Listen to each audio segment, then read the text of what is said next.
Okay, we've got junior quarterback DJ Nelson. DJ's going to open up with a comment on how he thought special teams played today, and then we'll take some questions. DJ had his second block of the season today, scored his first career touchdown. Yeah, thanks, guys. So as far as special teams went, I feel like we did a good job. We got a lot of motivated guys in every aspect of our special teams, the kicking game, and then punt block and kickoff return. So I thought overall we did well. We made improvements. We continue to make strides. Coach Tarmerdall, as well as other coaches on the staff who help out with special teams, have done a great job of motivating us and helping us, want to impact the game. And I feel like that's kind of what we did today. We did our best to try to get momentum swings where we could. Kicking game was really on point. As far as kick return, we kind of had our best day that we've had all year, I thought. And then we had the block, which was 11 guys doing their job. So overall on special teams, I think we did a pretty good job today. And tried to do our best to come out with a victory and win that aspect of the game. So, any questions? DJ, yeah. That was your fourth blocked punt of the season on the team. No other team in the country has more than one. What's your guys' secret to having that much success with it? Yeah. That common? I think it's belief. So we got our guys in there. We come up with a new block scheme, depending on whatever the team is going to do. We come up with a way to attack their scheme each week, and then we believe we're going to get that punt. A block punt is a huge momentum swing in a game. There's statistics out there that say you block a punt, you have this chance of winning or something like that, But so we really believe that we have the guys to be able to do that. And like I said, it's all 11 dudes on the field at that point. And we believe we're going to go get it. And when the opportunity comes, we're ready for it. It's something we practice and something we believe in. You talk about those numbers and the success rate. Is it a little disappointing, seeing offense come out top block even after the momentum shifts like that? It's disappointing. I don't know if that would be the right word. It's almost more motivating, to want to do more and do as much as you can with what you're given. I also play offense. I'm part of the game plan and stuff like that. And I really felt like today we just kind of couldn't really sustain anything. But moving forward, we'll get that fixed, and I have confidence in the offense that they'll get that fixed from here on out. But I wouldn't say disappointing. I'd say it's really more motivating the next chance we get when we can go out and do the same thing. DJ, as a Cache Valley native, how much do you need to make a play like that in this stadium where you grew up watching games? Yeah, it's fun. It's fun in my career. They haven't really come around too often, the opportunity to make plays. So when I get one, it's really fun. It's fun to hear people screaming and yelling, as it is in any stadium. Just kind of you get that rush, and being that I've grown up here and been to games and suffered through a lot of games like this and suffered through a lot of games like last week where we were not suffered but enjoyed games like last week where we've won. It's just special to be a part of the program, and it's special to go out there and play in front of my hometown. Talk about that shift in your career, I guess, where you decided to be more of a special teams player, right? And help the team where you can. How did that come about? So it was during spring ball. The coaches had decided to give Jordan and Kent kind of the 1 and 2 reps at quarterback, while I was still going to get reps. And if I did well, then I could work my way up. There's always that opportunity. But I approached Coach Wells and Coach Tarmerdall, our special teams coordinator, and I just went in there and said, I want to try to run down on kickoff if there's a spot for me. I started out, I think I was the 5th guy on kickoff in spring, but a couple of things moved up, and I ended up getting a spot on kickoff. That led to a spot on punt block, and then that led to a spot on kickoff return. So it's been fun to be able to help my team in any way I can, and really just try to make plays wherever I'm called upon. So, but by no means am I done playing quarterback. But the coaches, Coach Wells and Coach Tarmerdall, have trusted me enough to kind of do both at this time, and it's a lot of fun. You haven't had consecutive losses all season as a team. Why is that, and how do you fare that looking ahead to Wyoming? It's losses come around, and it's more about, it's not really about us as a team. It's kind of what happens in that game. We believe that we're a good team. and things kind of just didn't really go our way, or we couldn't get things going for whatever reason. So the ability to bounce back, I think, goes back to our kind of focus in the offseason was being resilient. Last year didn't go the way we wanted it to, and it spiraled out of control by the end of the year. And so our focus this offseason was being a resilient group, and I think that's kind of what we're focusing on now to prevent, back-to-back losses. Not that we're even thinking about losing one, but we are a resilient group of guys. We're a talented group, and we're going to bounce back the only way we know how, and we're going to go out and compete next week against a good Wyoming team. Anything else for DJ? Cool. Thanks, guys. Thanks, DJ.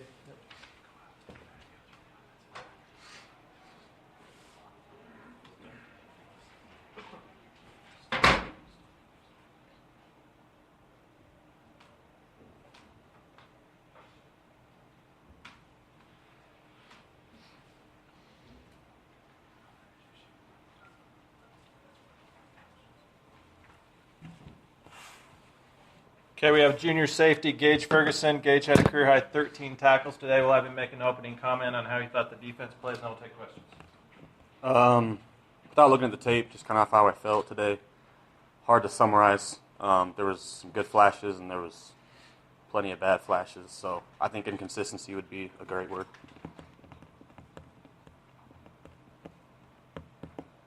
Gage, I mean, what specifically did Colorado State do early in the game to kind of got you guys out of rhythm defensively? It wasn't anything they did. It was decisions and choices made by the defensive players, like myself, that put us out of position, not doing our jobs, not wrapping up, and not playing mean football with a chip on our shoulders to start the game. And we put ourselves in a hole. It wasn't anything Colorado State did. What did you do to adjust in the second half then to change that? We just put our head back on our shoulders and we knew we were good enough to play these guys. We know we can play with anybody when we do what we're supposed to do and when we play with confidence. And it's amazing what you can do when you have rhythm. And when one guy start making plays or you get a 3 and out, and we didn't start out that way, and all the rhythm was in Colorado State's favor, and so it took us a while to get going. How much can you build? I mean, you guys really do deserve a lot of credit for making those adjustments and giving the offense a chance. So how much can you build on that heading into next week's game against Wyoming? I think we can take from this game that when we do our job, when we play well, and we give our offense the ball, we have a chance to win football games. And when we don't, it looks like the score did in the first half. Kind of same thing I asked DJ, but talk about the resiliency of the team. Not only in this game, you guys went down 24-0 and won the second half, but same thing. You haven't lost consecutive games. Why is that? Kind of like what DJ said. We all know what it feels like to have a losing season, and we put a lot of stress and emphasis on not being that team this year, I think, and it means a lot to a lot of us. A lot of prideful guys and a lot of guys who want to be great and win football games is what we're here to do. And so I think just that bitter taste from last season and just the passion for the game together, we come out and we work hard. We lost, and so we're going to come out and practice. We're going to work hard and make sure that next week's a better week.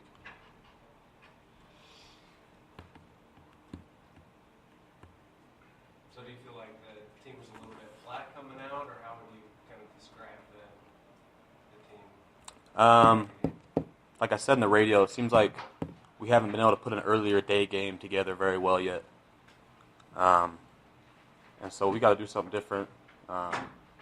Start with myself and the people around me to start faster and get prepared faster, because we can't dig ourselves a hole like that and expect to win too many football games. So we got to do something different to get ourselves ready and come out and play the first play.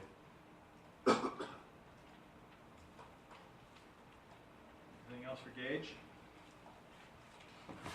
Okay. Thank you. Thanks, Gage. We good to go, Adam? Just gotta make sure he's still out.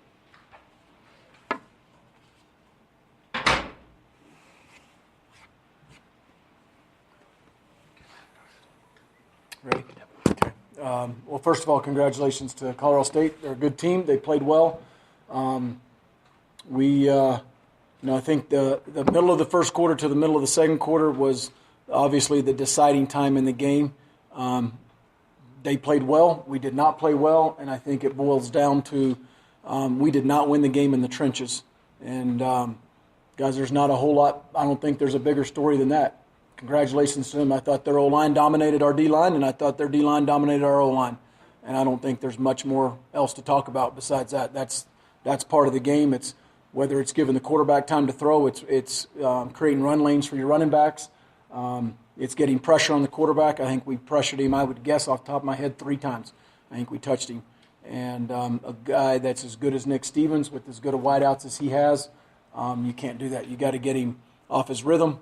And we didn't stop the run to begin with. And I thought our guys played well in the second half.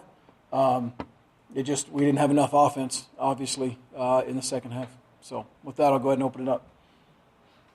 Is that a technique thing? Is it a talent thing, getting a push in the trenches, or what caused that? Probably C, both A and B. I mean, they play better than us. They either played with more effort, better technique, or add both of them together, and they out-physicaled us. Their pass pro was better. Their pass rush was better than our pass pro. I'm sure there's a couple, 2 or 3 reasons why. You'll see when you hit the tape, but they played better than we did. And they're good. They're a good team. I've said it all week. They play better than us right now. So. Got to ask you about DJ. I mean, everyone here knows that he's blocked a couple of punts this year, but really his special teams play has been great all around. Mm-hmm. Remember making a tackle on Trinneman last week that maybe broke up a big return by him. So, Yeah. I mean, how impressive has it been to see a kid like that just kind of put his shoulders to Yeah. the grindstone and do what he can to help the team? Well, he's an unselfish kid, and he's a team guy. He he plays on all those special teams, the vast majority of them, 3 out of the 4 main ones. Extremely smart, savvy, good football player, and does a great job of communicating. He's kind of the quarterback out there for that, and I know Coach Tomerdahl appreciates him. I do. As well, and I think he's looked upon, in a very favorable light from his teammates, and he's made some good plays that last couple of weeks. Coach, 4 blocked punts this season. Is that just the Coach Tomerdahl effect, or is that just the effort?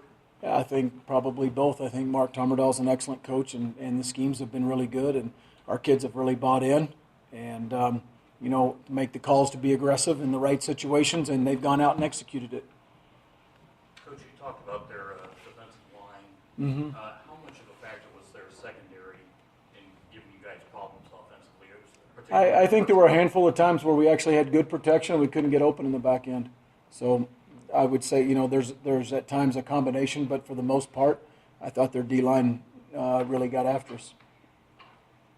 So far this season, you've followed up each loss with a really impressive win, offensively especially. How do you continue that? I hope that's the trend. I hope that's the case, and we're going to go back and we're going to do the same thing we did on Sunday and Monday of last week, and try to find mistakes, try to find where guys are better, where we need to be better, and hopefully we'll respond like we have, like you mentioned in the past. You're still licking your wounds, but you've had some success, maybe minus last year against Wyoming. What do you like that matchup? What is it about that matchup that gives you so much success? Wyoming's got a good program. I said that when Craig Bowl came in. It's a good coaching staff. It's been a good series. They got after us last year.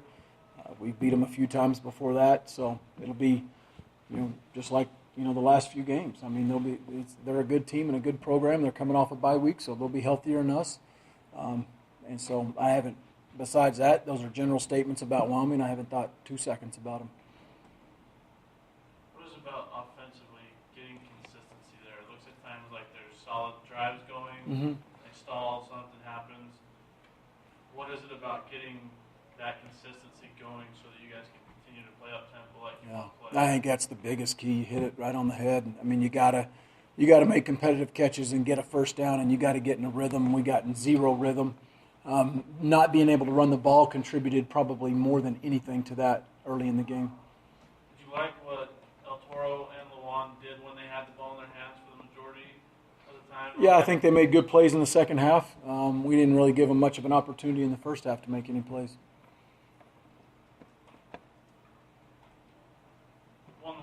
doesn't end the conversation. Oh, heck no. No, a lot of ball left. Yeah. How do you get that momentum back from what you had with San Jose State, BYU, after a loss like this? How do you get that back? Same way we got it right back after a Wake Forest loss. We go back to work, and you got to have a lot of player led involvement, and they got to continue to practice well. I just said on the radio they wanted to know about practice and this and that. Our guys had a good week of practice. I thought we practiced well, and I'm not going to take that. I'm not going to sit up here after a loss, get beat 27-14, and say, oh yeah, we didn't practice well, we weren't ready to play. We didn't execute. We didn't play well. I'm not going to say that about the way they practiced this week. I thought it was an excellent week of practice, very similar to the BYU. The last 3 weeks, I think we have practiced really well on Tuesdays and Wednesdays, which are the two big work days. And so I'm not going to go there in terms of that for our players. CSU is a good team. They're excellent. They got great offensive firepower.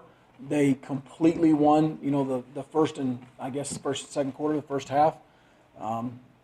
You play them even the rest of the way. It's too little, too late. I mean, you don't have enough, at the end. We didn't play well enough early. So.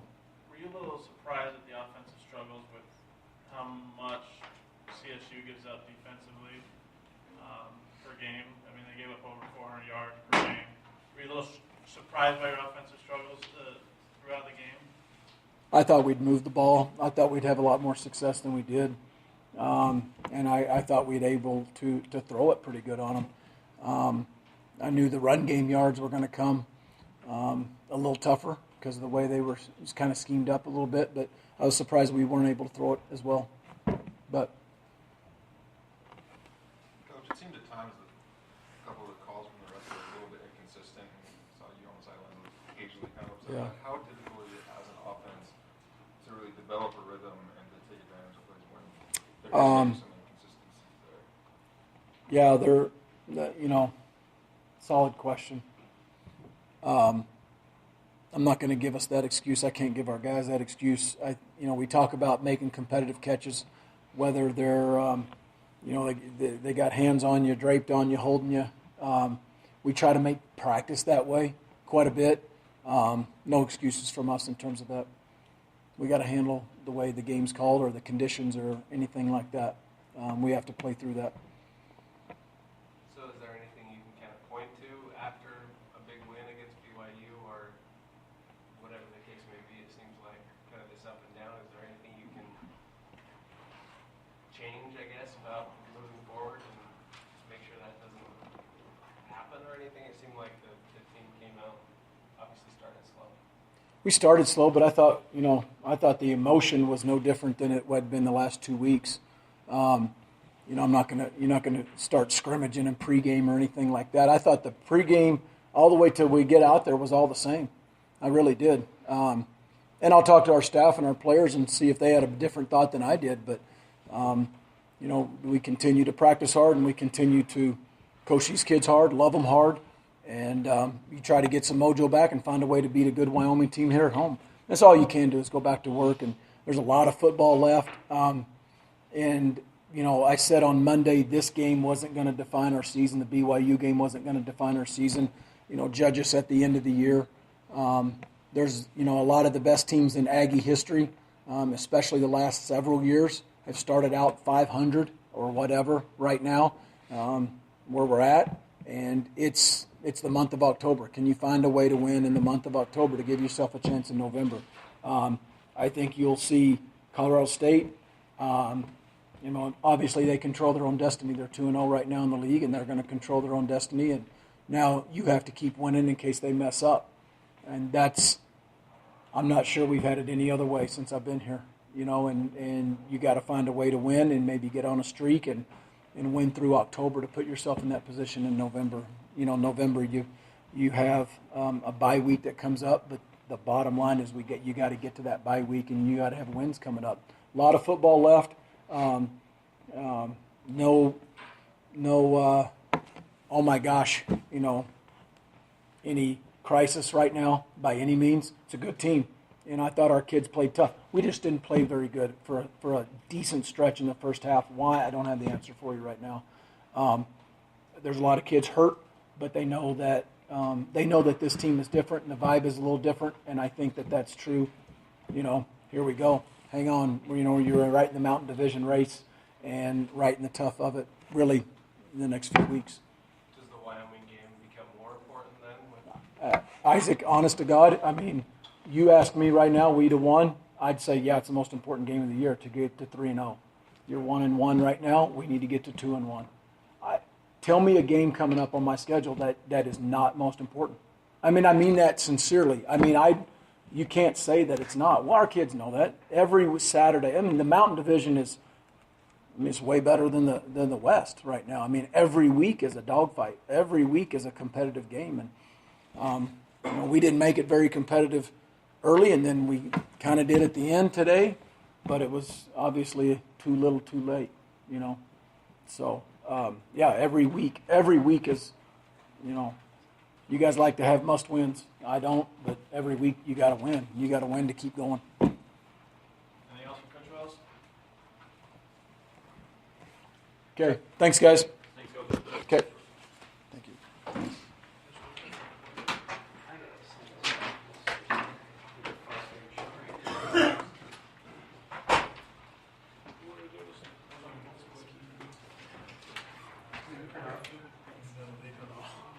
As a quick, I went to the quarter.